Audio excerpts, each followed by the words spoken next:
You are chained in the hold of a ship. You cannot stand, the ceiling is too low, barely 2 feet of clearance above where you lie. You cannot stretch out, you are packed so tightly with other bodies that your shoulder presses against one stranger, your hip against another. You cannot breathe properly. The air is so thick with the stench of human waste, vomit, and death that sailors faint when they descend to check on the cargo. You have been here for days. Or is it weeks? Time has lost all meaning in this darkness, broken only by the small squares of light from the gratings above when the weather permits them to be opened. You hear crying, praying, screaming in languages you don't understand and languages you do. Someone near you has stopped moving. You think they might be dead, but there is no way to check, no way to move away from the corpse. You were captured from your village weeks ago, or was it months?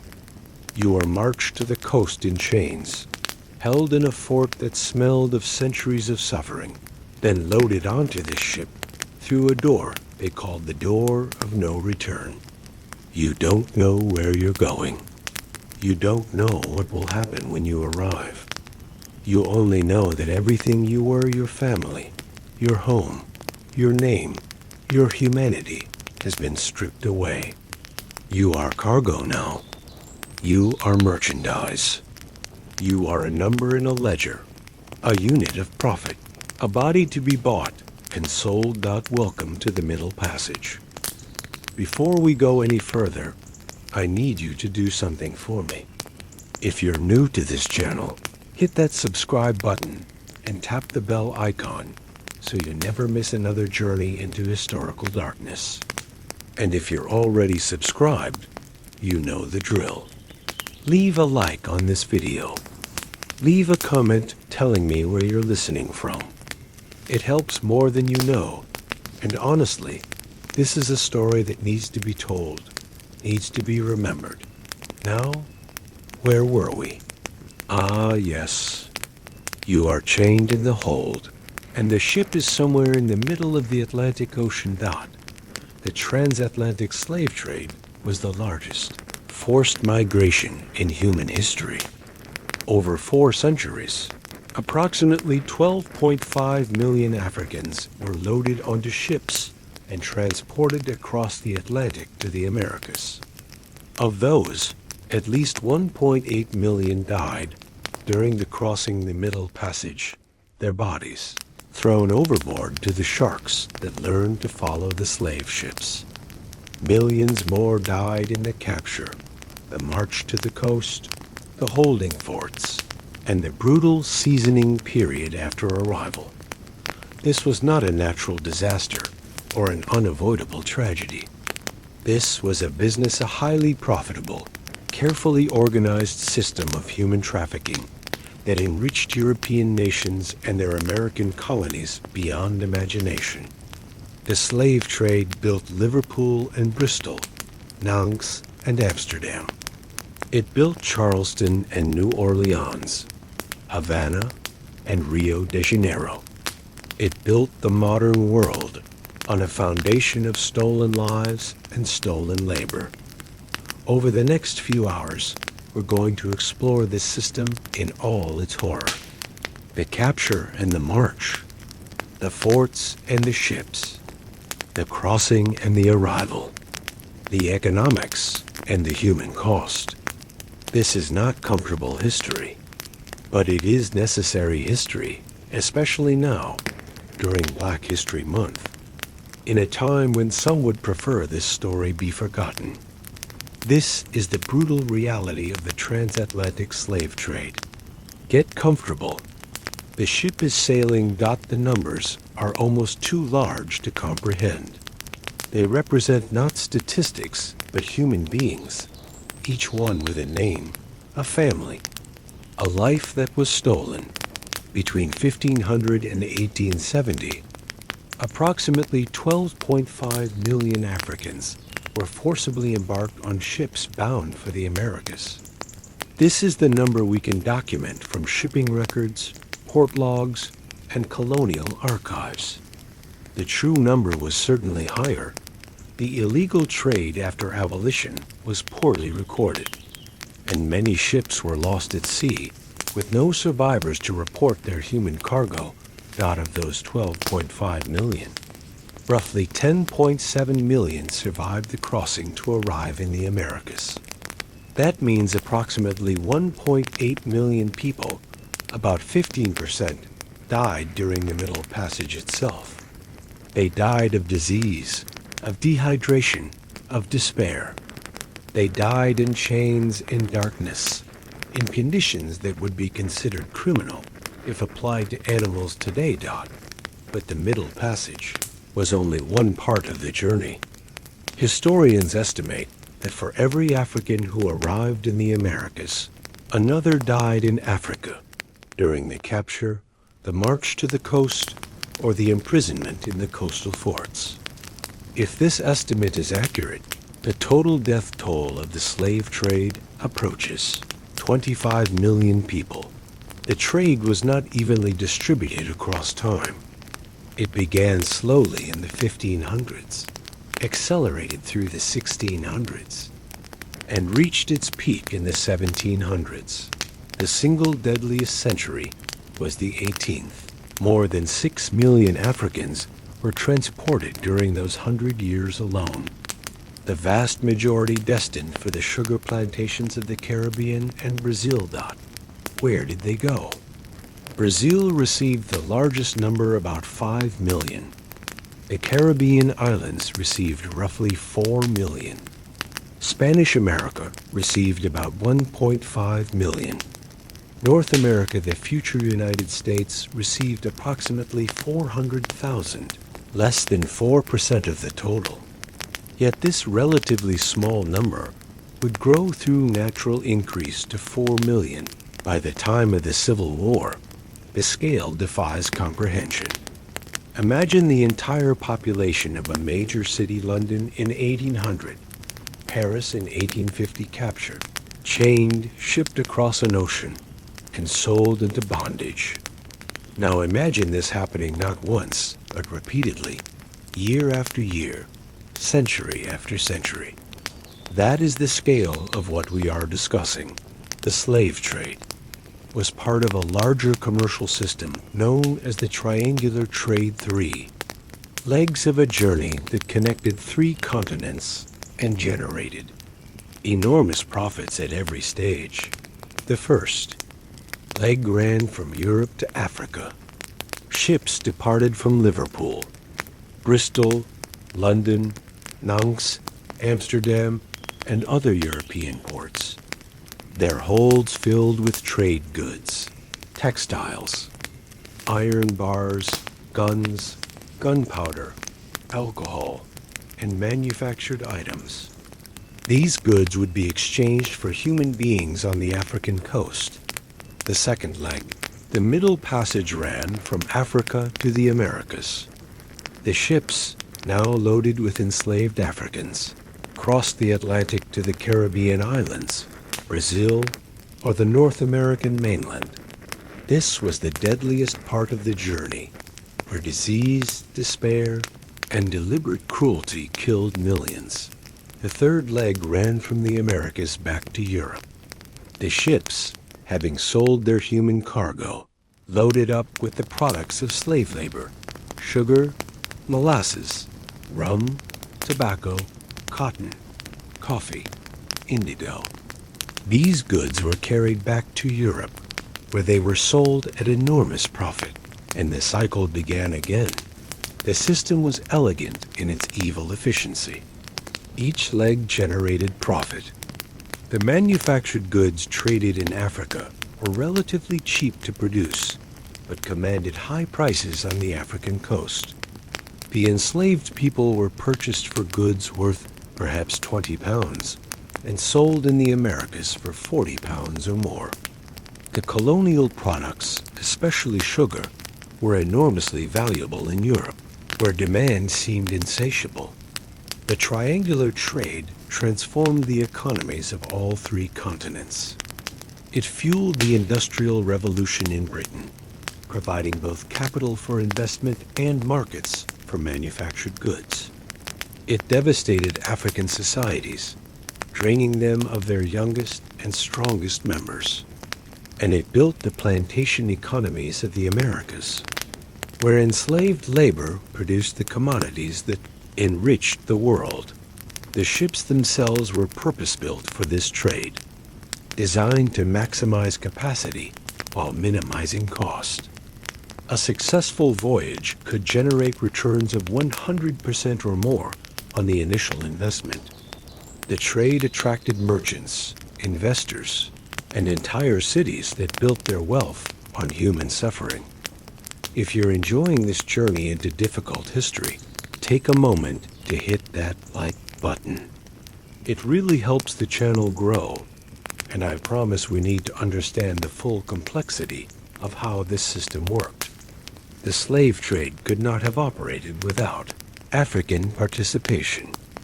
This is a complicated truth that is sometimes distorted, either to blame Africans for their own oppression or to exonerate Europeans from their responsibility. The reality is more nuanced and more damning for everyone involved. The major African kingdoms involved in the slave trade were sophisticated states with complex political systems. Dahomey, in what is now Benin, became one of the most militarized societies in West Africa, conducting annual slave raids that supplied the Atlantic trade. The Ashanti Empire in modern Ghana controlled access to gold and slaves, using trade with Europeans to expand their power. The Oyo Empire in Nigeria was a major supplier of slaves, capturing enemies in war and selling them to European traders. These kingdoms did not sell their own people in any simple sense. They sold prisoners of war, criminals, debtors, and members of other ethnic groups they did not consider their kin. African societies, like European societies, had internal hierarchies and external enemies.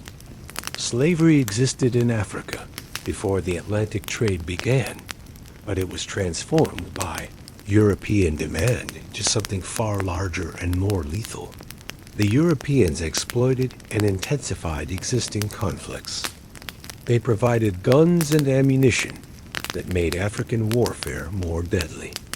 They created incentives for raiding and kidnapping that destabilized entire regions. They manipulated African rulers, played kingdoms against each other, and corrupted local systems for their own profit. But African rulers were not passive victims. They negotiated prices, demanded better goods, and sometimes refused to trade when terms were unfavorable. They understood what they were doing selling human beings for profit, and they chose to do it. Their complicity does not diminish European guilt, but it complicates the simple narrative of white victimizers and black victims. The moral responsibility remains overwhelmingly with Europeans, who created the demand, built the ships, designed the system, and reaped the greatest profits. But understanding African participation helps us see the slave trade as a human evil, not a racial one, a system that corrupted everyone it touched. The journey into slavery began with capture, a moment of violence that shattered lives and destroyed communities. Across West and Central Africa, some were captured in war. African kingdoms had always taken prisoners in battle, but the Atlantic trade transformed these conflicts. Wars were fought specifically to capture slaves, and the demand for human cargo increased the frequency and ferocity of these conflicts. Young men and women who might once have been ransomed or absorbed into the victorious community were now marched to the coast and sold to European traders. Some were kidnapped. Slave raiders attacked villages, often at dawn when people were sleeping, seizing anyone they could catch. Parents were separated from children, husbands from wives, siblings from each other. The raids were terrifying sudden violence, screaming, fire, and then the long march in chains toward an unknown fate. Some were sold by their own communities. Criminals might be sold as punishment for their crimes. Debtors might be sold to settle their obligations. In times of famine, families sometimes sold children they could not feed, hoping slavery would at least mean survival. These sales were often coerced by circumstances the slave trade itself had created the economic destruction. The constant warfare, the breakdown of traditional systems. The moment of capture was traumatic beyond description. Olada Equiano, who was kidnapped from his Igbo village as a child, and later wrote a famous account of his experience, described the terror of seeing his sister seized and taken away, then being grabbed himself moments later. He would never see his family again. For the captured, everything they knew ended in that moment. Their names, their identities, their relationships, their futures, all of it was stripped away by violence. They became property, commodities, objects to be bought and sold. The psychological damage began immediately and would never fully heal. If you're settling in for the night, now's a good time to hit that subscribe button and leave a comment, because we're about to walk the path that millions walked the march, from the interior to the coast. The slave forts and trading posts were located on the African coast, but many captives came from hundreds of miles inland. The journey from capture to embarkation could take weeks or months, and it killed many who would never see the ships the captives were chained together, usually by the neck or the ankles, in long lines called coffles. They walked barefoot over rough terrain through forests, across rivers, over mountains. They carried heavy loads on their heads, ivory, trade goods, supplies for the journey. They were guarded by armed men who drove them forward with whips and threats. Food and water were scarce. The march was organized for profit, not for the welfare of the captives. Those who could not keep up were abandoned by the roadside or killed. The sick, the injured, the elderly, the very young, these were liabilities, not assets, and they were disposed of accordingly. Disease spread rapidly among the weakened, exhausted captives. Dysentery was common, as was fever. Without adequate food, water, or rest, the body's defenses collapsed. Some historians estimate that 10 to 15% of captives died during the march, before ever reaching the coast. The psychological torture was as severe as the physical.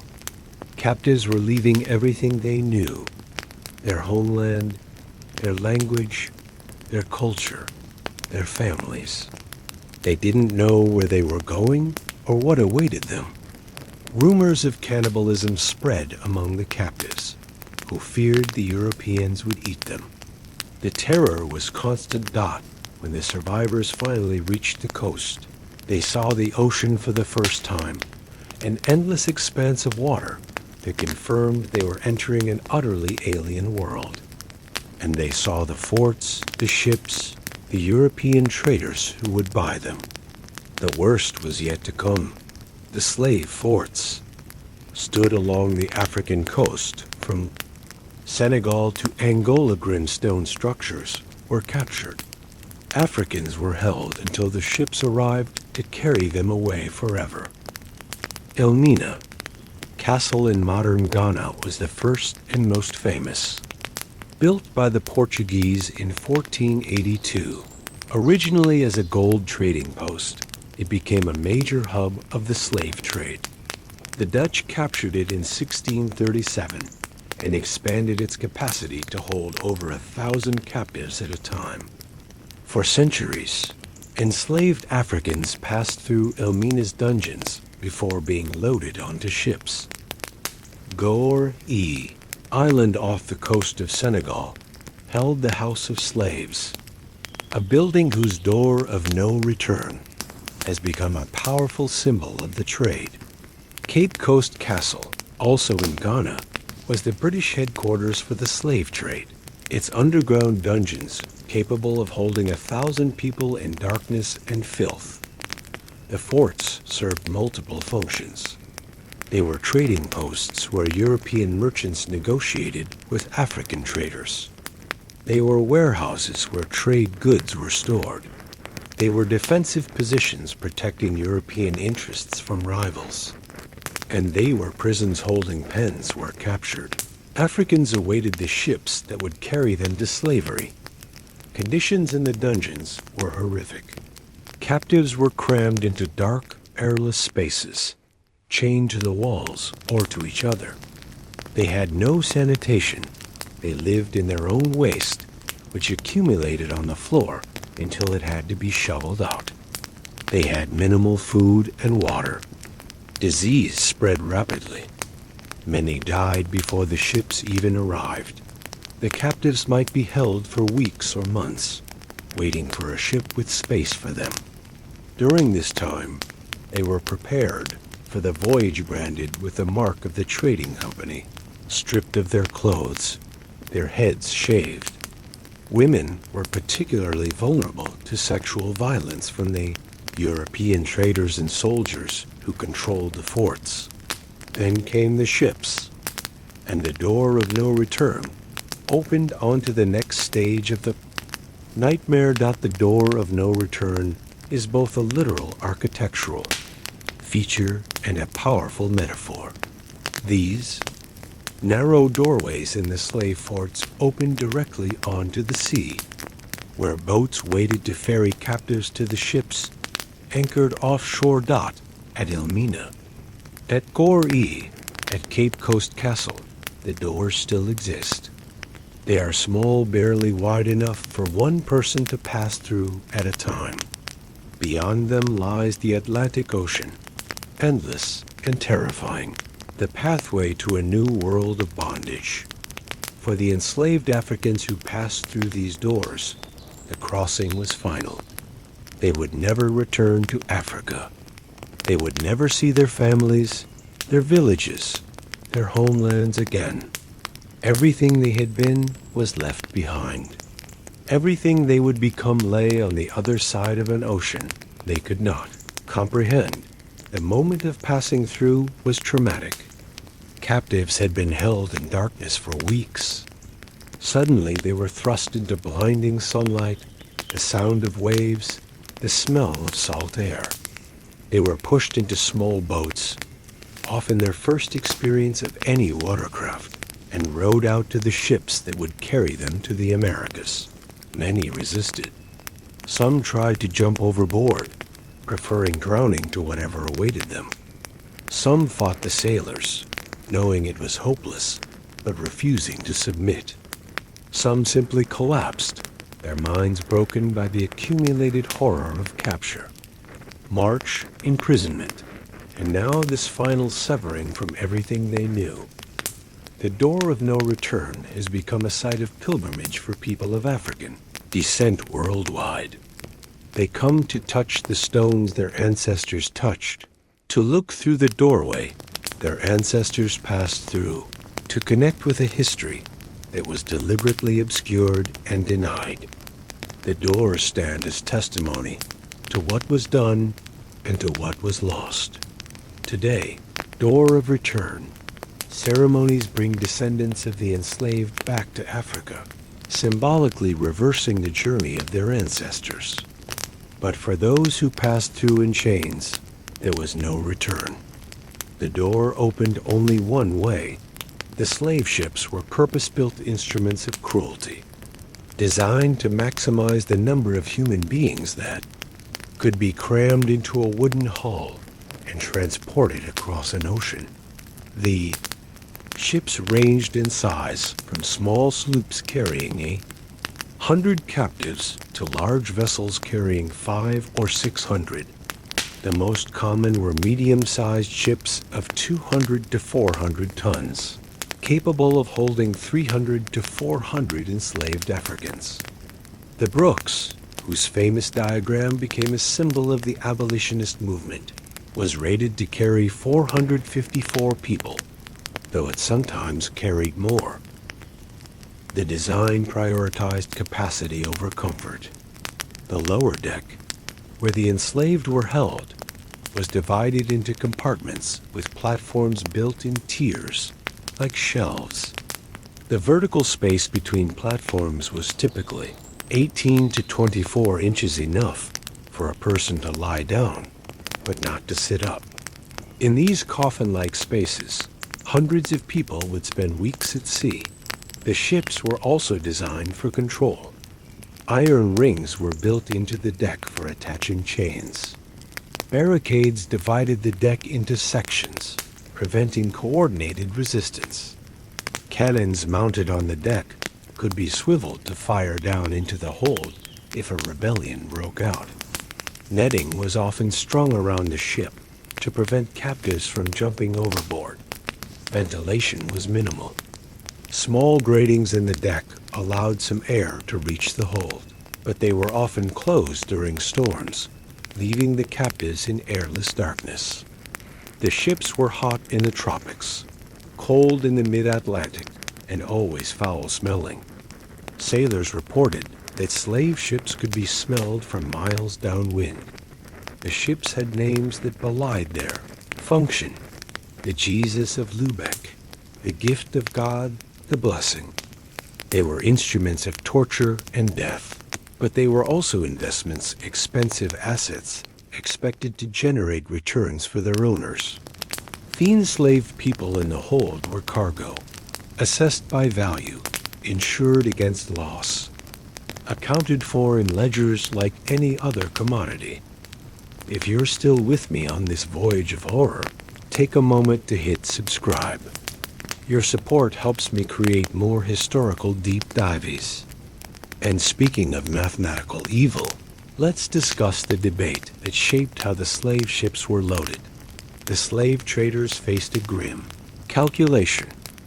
How many human beings should be packed into a ship's hold?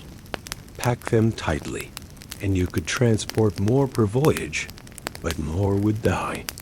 Pack them loosely, and fewer would die, but you'd transport fewer overall. Which approach was more profitable? The tight pack method crammed as many bodies as possible into the available space.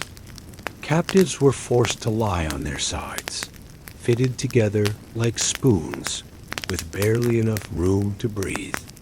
The idea was that even with higher mortality, the greater number of survivors would generate more profit.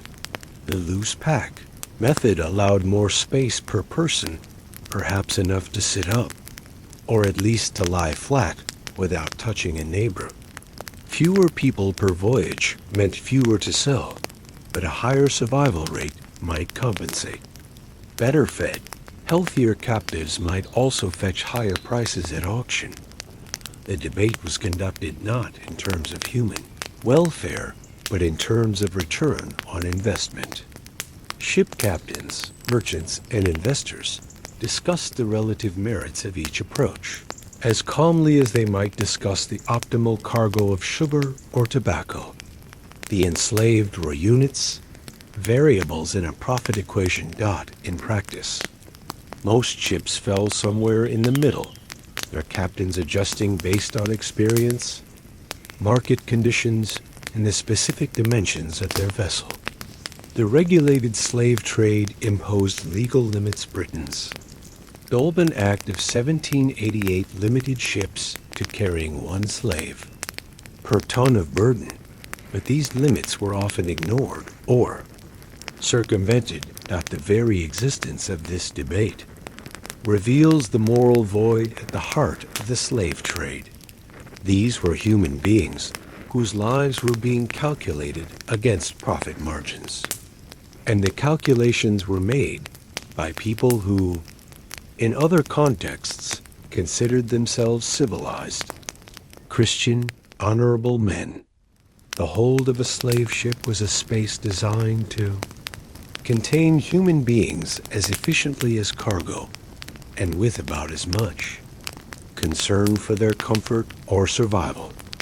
Enslaved were brought down through hatchways and directed or forced onto the wooden platforms that lined the hold.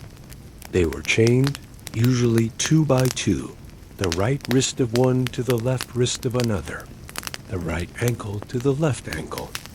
They could not move without moving their partner, could not turn over, could not stand. The platforms were arranged in tiers, typically 2 or 3 levels, with perhaps 2 feet of vertical space between them. A person lying down could not sit up. Sitting up was impossible. They could only lie on their backs or on their sides.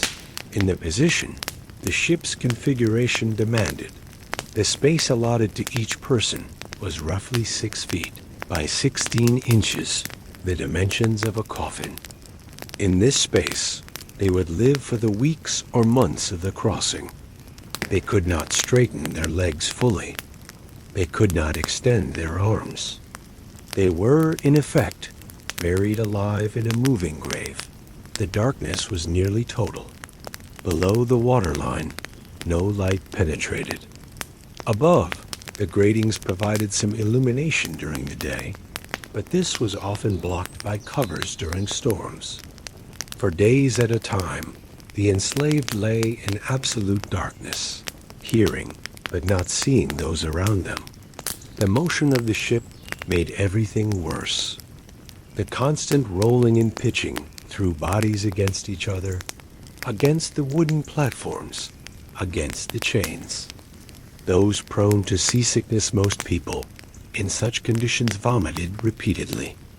The vomit mixed with the other bodily waste that accumulated in the hold. This was the middle passage. Weeks of immobility, darkness, filth, terror. No wonder so many died. The wonder is that so many survived. If you're settling in for sleep, subscribe and leave a comment.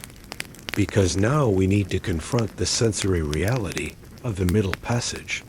What it smelled like, what it sounded like, what it felt like to be there. The smell of a slave ship was legendary.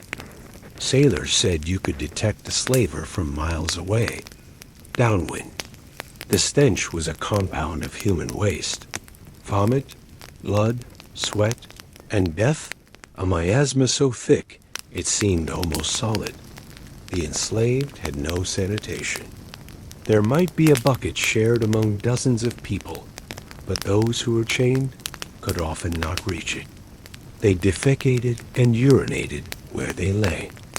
The waste accumulated on the platforms dripped through to the levels below, collected in the bilges with the seawater that seeped through the hull. During storms, when the hatches were closed, the air became virtually unbreathable. The sound was a chorus of suffering. Crying, moaning, praying, screaming in dozens of different African languages, from people who often could not understand each other. The clanking of chains as people shifted in their restraints. The creaking of the ship's timbers. The shouts of sailors above. The endless splash of waves against the hull at night. The sounds intensified. Those who slept cried out from nightmares. Those who couldn't sleep wept from despair. Some went mad, their minds broken by the conditions, and their ravings added to the cacophony. Occasionally, there was singing songs of home, of loss, of defiance, but these moments of solidarity were rare and brief. The enslaved were from many different ethnic groups, speaking many different languages.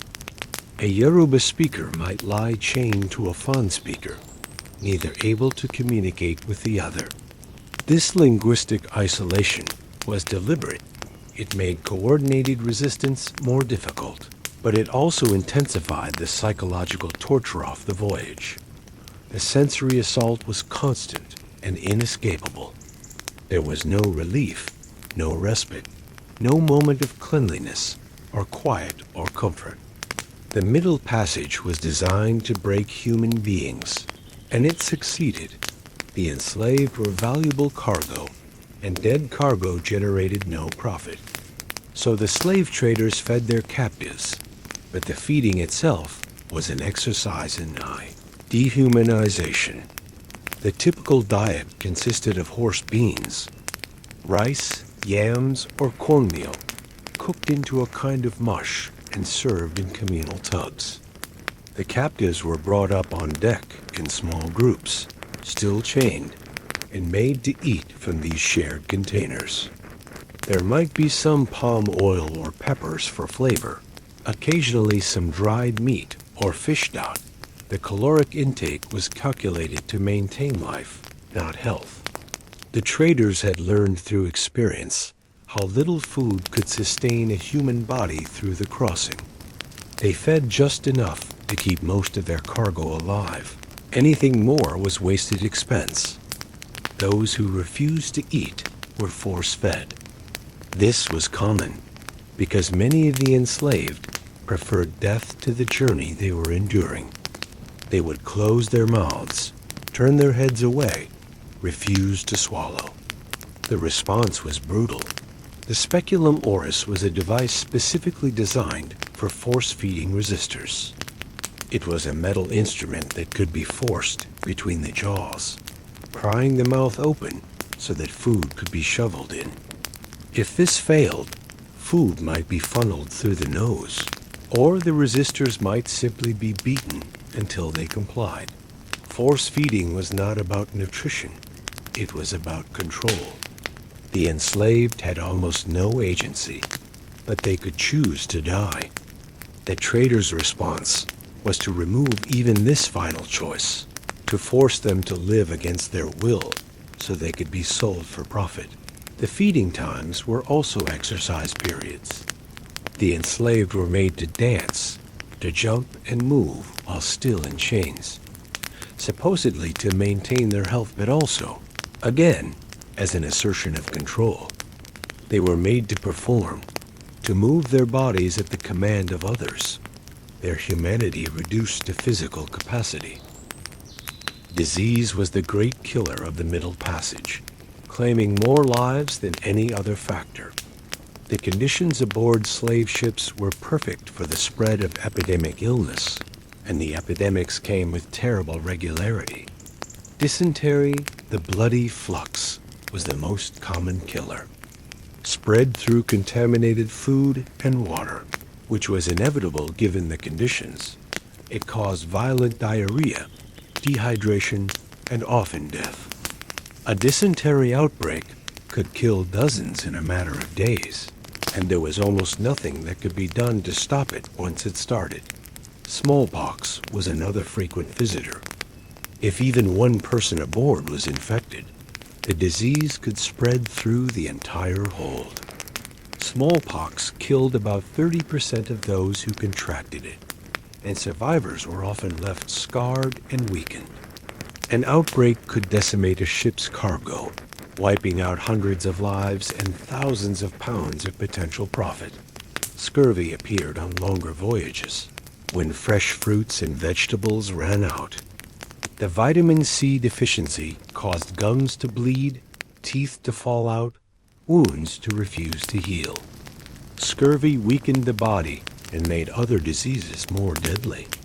It was well understood by the late 1700s, but many traders didn't bother with preventive measures. Ophthalmia, a severe eye infection, was endemic on slave ships. The combination of filth, overcrowding, and lack of fresh water created perfect conditions for its spread. It caused intense pain, swelling, and often permanent blindness. Entire shiploads of enslaved people arrived unable to see, their value dramatically reduced. The ship's crew also fell ill, though their conditions were somewhat better. Mortality among sailors on slave voyages was surprisingly high, sometimes higher than among the enslaved. The ships were death traps for everyone aboard. though no one more so than those in chains. The enslaved did not go quietly into bondage. Despite the chains, despite the surveillance, despite the overwhelming power of their captors, they resisted, and sometimes they succeeded. Shipboard rebellions occurred throughout the history of the trade. Historians have documented over 400 revolts on slave ships, and there were certainly many more that went unrecorded. The captives waited for moments of vulnerability, during feeding, during storms, during any lapse in the crew's attention, and then they struck. The most famous rebellion was aboard the Amistad in 1839, led by Sangbi P, known as Sink. The enslaved Africans seized the ship off the coast of Cuba, killing the captain and cook. They tried to sail back to Africa, but were captured off Long Island. The subsequent trial became a cause célèbre, with former President John Quincy Adams arguing before the Supreme Court for their freedom. Most rebellions ended differently. The crews were armed. The captives were not. The ships were designed to suppress revolt, with barricades, cannons, and netting. Rebellions that failed were punished with extraordinary cruelty. Leaders were tortured and killed as examples. And sometimes dozens of captives were murdered in reprisal. Some resistance was individual rather than collective. Jumping overboard was common enough that ships installed netting to prevent it. The enslaved understood that sharks followed the ships. They had seen bodies thrown overboard, had seen the fins circling, but some chose the sharks over slavery. Whether this was suicide or escape depends on perspective. Hunger strikes were another form of resistance, prompting the brutal force-feeding we've already discussed. Refusing to move during the dancing exercises brought whipping. Any act of defiance, however small, was met with violence. But the resistance continued because the spirit could not always be broken, even when the body was imprisoned. If you're still listening, subscribe and leave a comment, because now we need to discuss what the Middle Passage meant for women. A story of particular brutality within the general horror. Women typically constituted about 1/3 of the enslaved people on any given ship. They were often held in separate quarters from the men, sometimes given slightly more space and slightly better conditions. But this apparent privilege came with a terrible price: accessibility to the crew. Sexual violence against enslaved women was endemic on slave ships. The sailors and officers had almost complete power over their female captives, and many exercised that power without restraint. Rape was common, sometimes systematic, sometimes opportunistic, always traumatic. Women who resisted faced brutal punishment, but resistance was often pointless. Chained, weakened, surrounded by armed men with total authority, the women had almost no ability to protect themselves. Some formed bonds with particular sailors in hopes of protection from the others, a survival strategy that should not be confused with consent. Pregnancy was common, whether from assaults on the ship or from the time before capture. Pregnant women made the crossing in the same horrific conditions as everyone else, though they might receive slightly better rations. Children were born in the holds of slave ships, coming into the world in chains, their first breaths of filthy air, their first sights the darkness of the hold. The children of these unions, children of rape, children of coercion, children of desperation, would be born into slavery if they survived. The child followed the condition of the mother. The father, if he was a member of the crew, had no obligation and usually no interest. The women carried not just their own bondage, but the creation of new. Bondage in their bodies. The sailors who worked the slave ships were not aristocrats or merchants. They were working men, often poor, often coerced, who found themselves complicit in atrocity. Their story does not excuse them, but it complicates the picture. Slave ships had high mortality among their crews, sometimes higher than among the enslaved.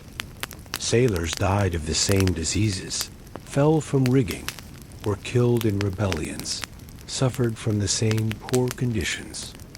A voyage that killed 15% of the enslaved might also kill 20% of the crew.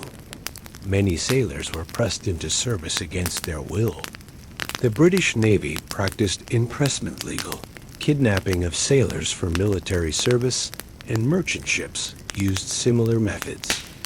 A man might wake up drunk in a port town and find himself aboard a ship heading for Africa with no way to escape. The irony of being forced to transport the forcibly enslaved was not lost on everyone. The sailors' treatment of the enslaved ranged from indifferent to sadistic. Some followed orders without enthusiasm, doing the minimum required. Others found in their absolute power over the captives an opportunity for cruelty that might be unavailable elsewhere. The ship was a space where ordinary moral constraints were suspended, where anything was permitted. The psychological cost of participation was real. Some sailors emerged from the trade traumatized, their consciences awakened too late. John Newton, who worked on slave ships before becoming an abolitionist and writing the hymn Amazing Grace, spent the rest of his life repenting. But many others simply moved on, their participation in the trade becoming just another memory of hard times at sea. The crew were perpetrators, but they were also the lowest-ranking perpetrators, the hands. That did the dirty work while the real profits flowed to merchants, investors, and plantation owners who never saw the inside of a slave ship. The ship approaches land after weeks at sea. For the enslaved in the hold, there is no relief, only the next stage of the nightmare. Before arrival, the captives were prepared for sail.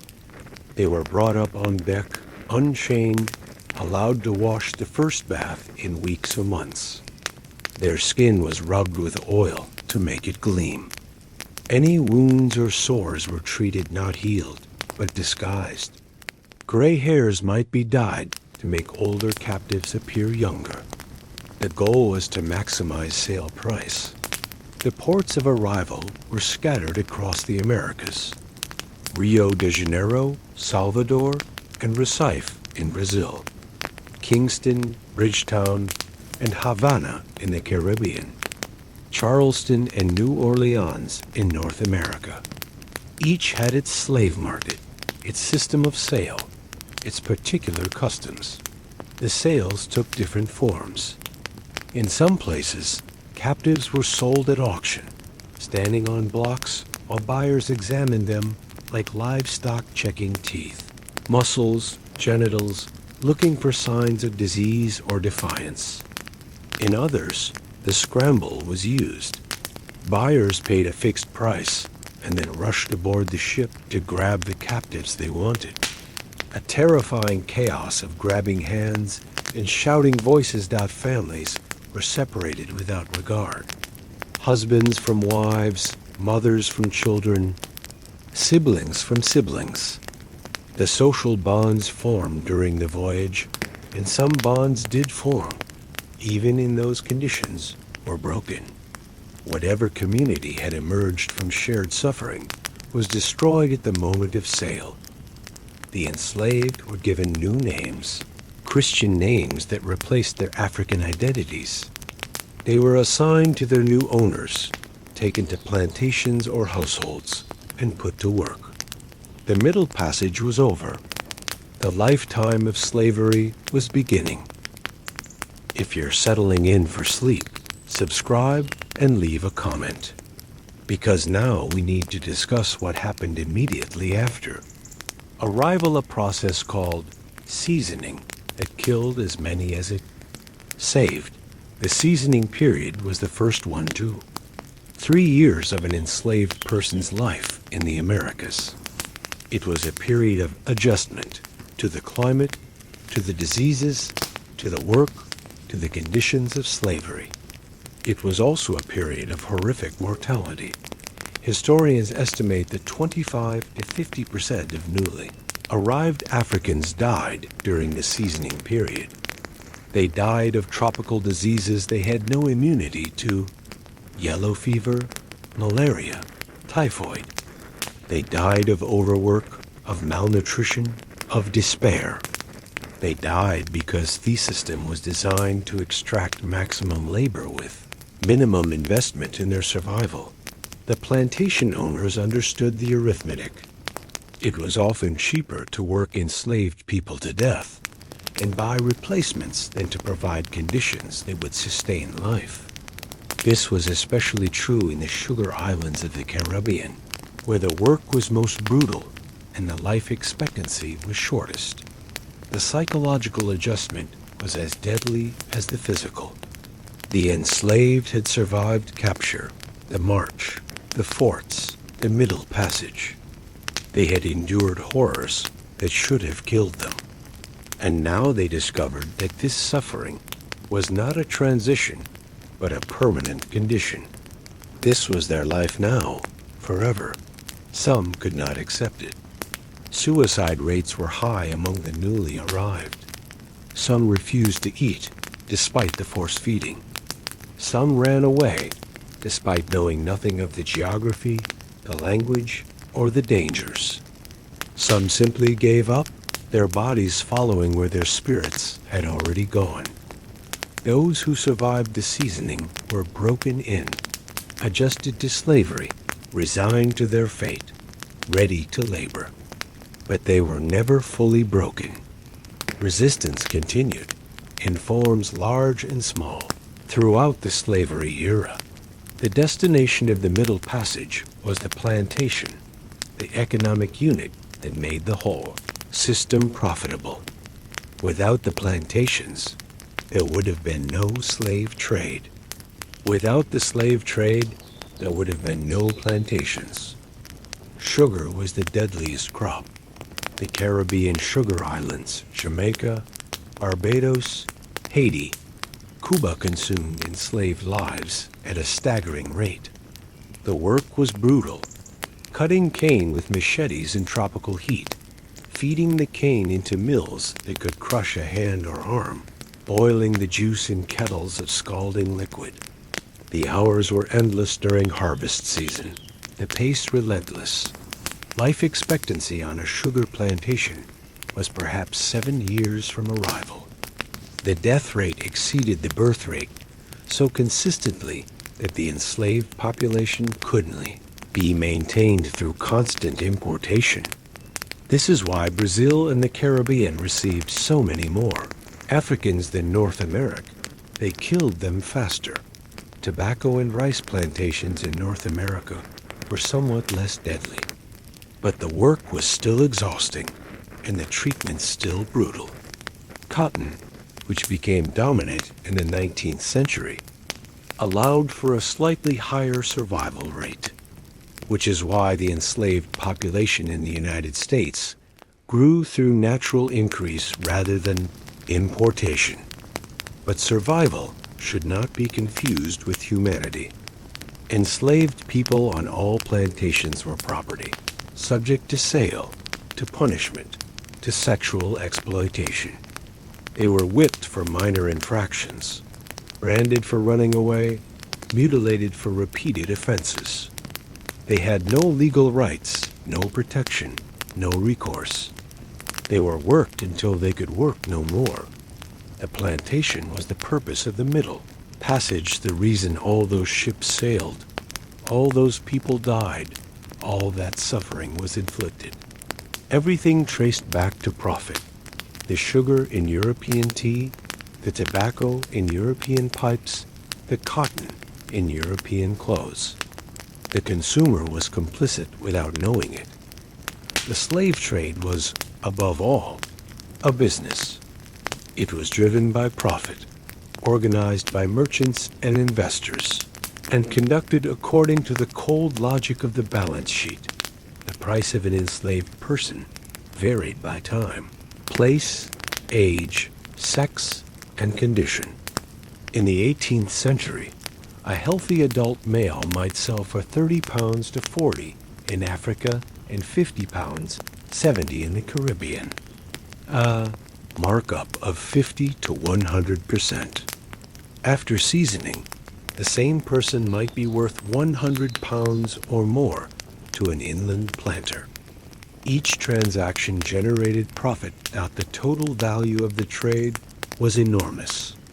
Between 1761 and 1808, British slave ships alone transported over 1.4 million Africans, generating revenues in the hundreds of millions of pounds. The profits funded factories, financed canals, built the infrastructure of the Industrial Revolution. Insurance companies grew wealthy insuring slave cargoes. Banks grew wealthy financing slave voyages. Refiners grew wealthy processing slave-produced sugar. Textile manufacturers grew wealthy spinning slave-picked cotton. The wealth of the slave trade did not stay confined to slave traders. It spread throughout the economy. The enslaved themselves generated value throughout their lives. A field hand might produce goods worth many times their purchase price each year.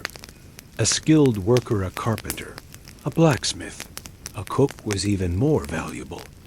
Women who bore children increased their owner's wealth with each birth. And when the enslaved died, even their bodies had value. Owners could file insurance claims for cargo lost at sea. Medical schools purchased corpses for dissection. The exploitation continued beyond death.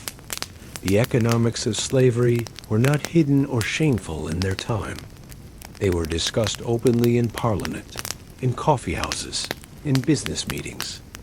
The slave trade was a normal part of commerce, its profits a normal part of wealth. This normalization is perhaps the most chilling aspect of all. If you're still with me, subscribe and leave a comment. Because now we need to discuss the cities that grew rich on human trafficking, the metropolises of the slave trade. Liverpool became Britain's leading slave trading port in the 18th century. By the 1790s, Liverpool ships were carrying over half of all European slave voyages. The city's merchants invested in the trade.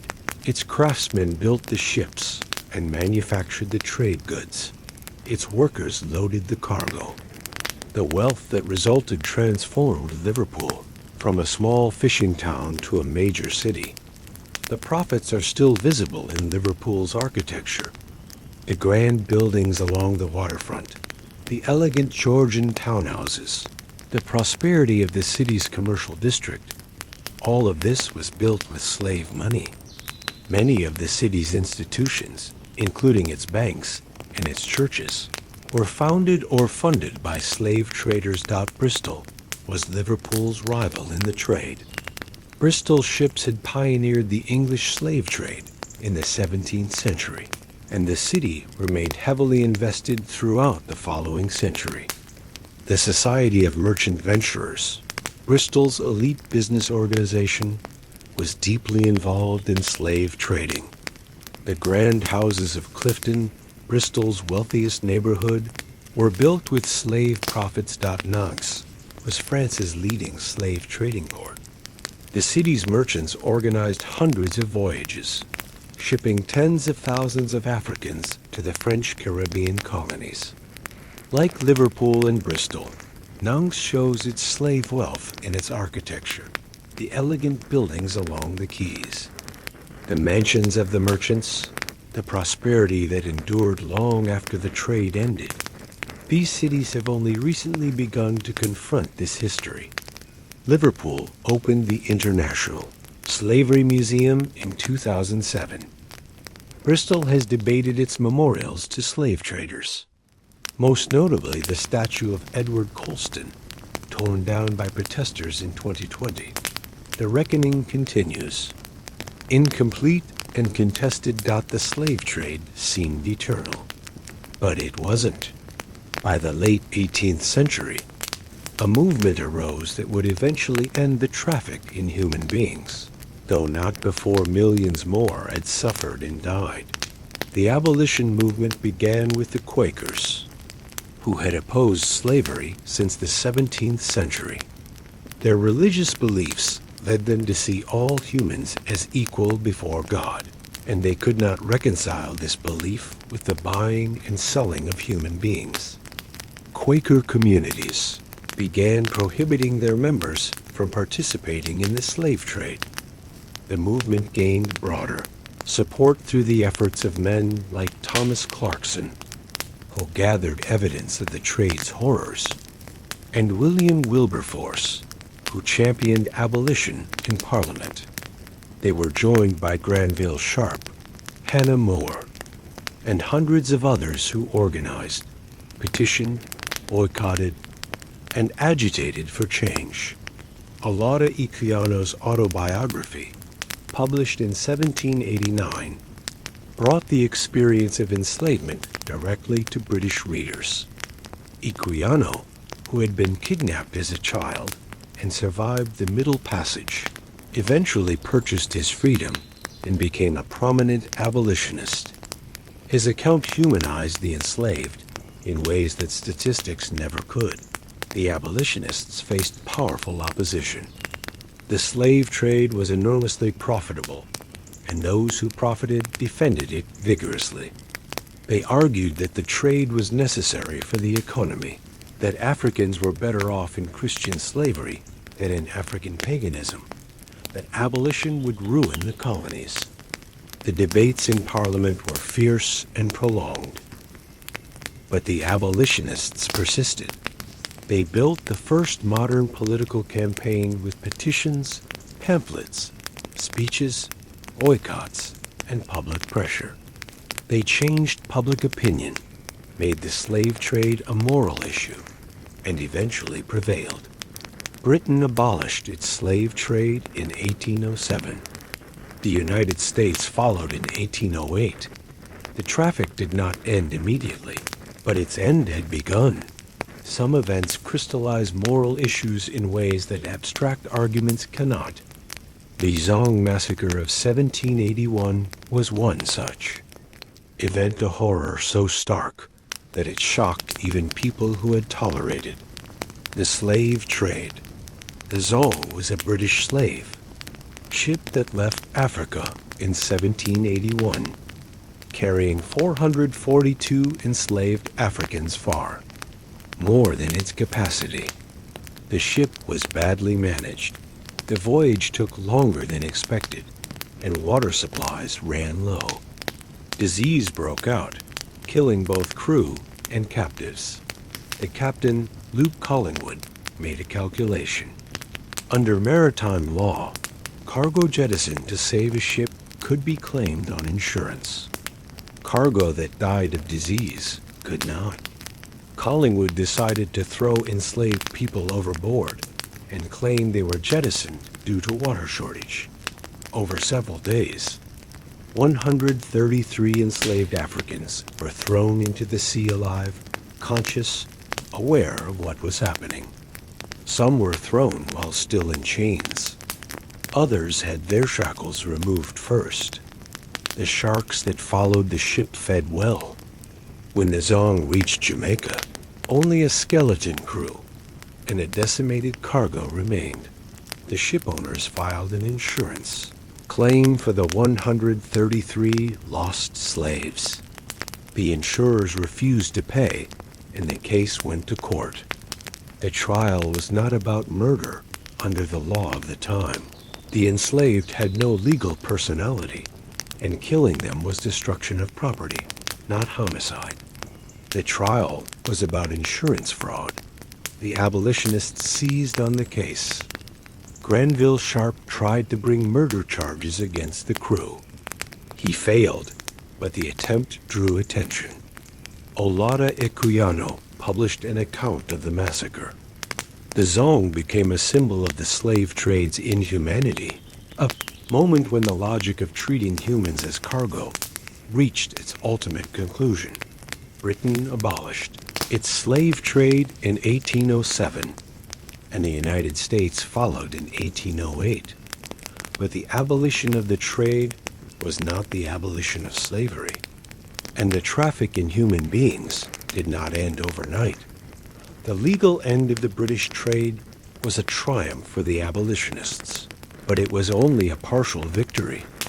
Slavery itself remained legal in British colonies until 1833, and even then, the apprenticeship system that replaced it was slavery in all but name. Full emancipation in the British Caribbean came only in 1838. The United States banned the importation of enslaved people in 1808, but the domestic slave trade continued and expanded. As cotton cultivation spread across the Deep South, enslaved people were sold from Virginia and Maryland to Alabama, Mississippi, and Louisiana. The internal trade was sometimes as brutal as the Atlantic trade had been. Illegal slave trading continued for decades after the legal bans. Ships sailed under false flags, avoided patrols, landed their cargoes in remote locations. Brazil did not effectively end its slave trade until the 1850s, and Cuba continued importing enslaved Africans until the 1860s. Estimated 2 million Africans were transported. Illegally after 1808, the British Navy created the West Africa Squadron to patrol for illegal slavers, and it intercepted hundreds of ships over the following decades. The recaptives liberated from these ships were settled in Sierra Leone and other locations. Their lives saved, but their origins lost. They formed new communities, blending different African traditions into something new. The transatlantic slave trade finally ended in the 1870s, when the last major slave markets closed. 4 centuries of forced migration were over, but the effects, the diaspora, the racism, the economic disparities would endure far longer. The transatlantic slave trade ended a century and a half ago, but its legacy shapes our world today. The wounds it inflicted have never fully healed, and the wealth it generated has never been redistributed. The African diaspora is the trade's most visible legacy. Over 40 million people of African descent live in the United States. Millions more live in Brazil, the Caribbean, and throughout the Americas. They are the descendants of survivors people who endured capture, the Middle Passage, and slavery, and whose children's children's children built new lives in lands they did not choose. The racism that justified the trade outlived the trade itself.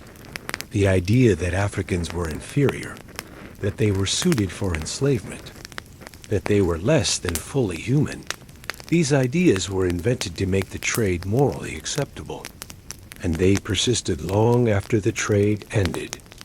They justified Jim Crow, apartheid, and continuing discrimination today. The economic disparities created by the trade also persist.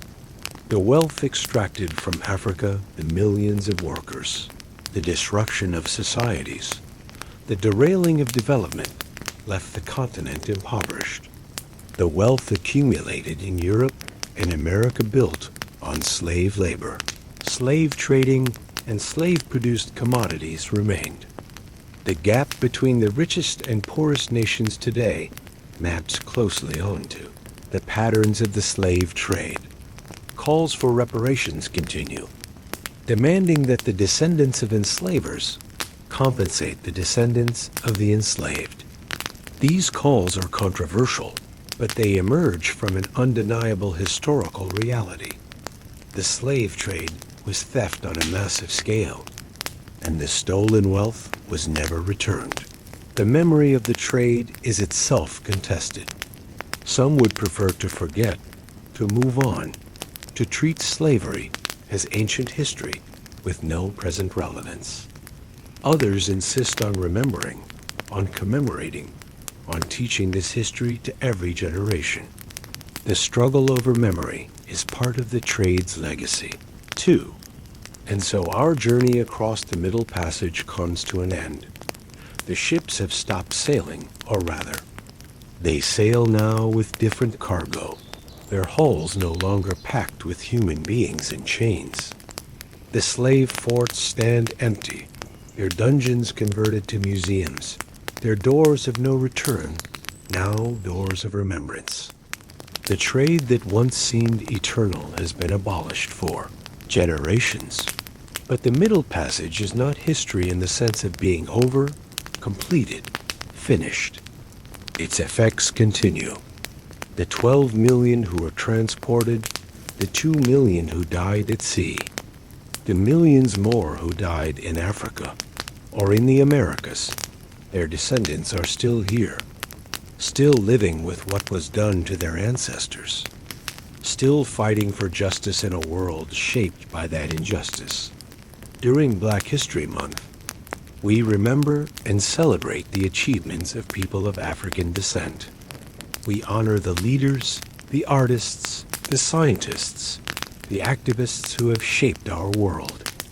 But we must also remember what they overcame, a system of oppression that tried to reduce them to cargo, to property, to numbers in a ledger. The Middle Passage was designed to break people. It stripped them of their names, their families, their languages, their cultures. It subjected them to conditions that should have destroyed them. And yet they survived. They built new communities in the Americas. They preserved what they could of their African heritage. They created new cultures, new music, new religions, new ways of being that transformed the Americas and the world.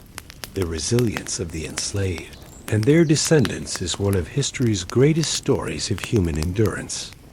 But that resilience should not obscure the horror they endured or the injustice they suffered. The Middle Passage was not a test they passed. It was a crime committed against them. Tonight, as you drift toward sleep, consider what it meant to be taken from your home, chained in darkness, transported across an ocean to a life of bondage. Consider the millions who endured this. Consider the millions who did not survive. Consider the world we have inherited from their suffering. And consider what we owe them. Not just memory, though memory is essential. Not just acknowledgement, though acknowledgement is overdue. But justice, the completion of the work that the abolitionists began, the fulfillment of the promise that all people are created equal. The ships have stopped sailing, but the journey toward justice continues. Rest well.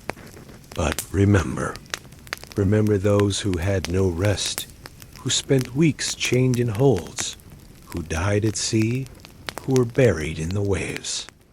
Remember them, and let their memory be a call to action. The Middle Passage is over. The work of repair is not.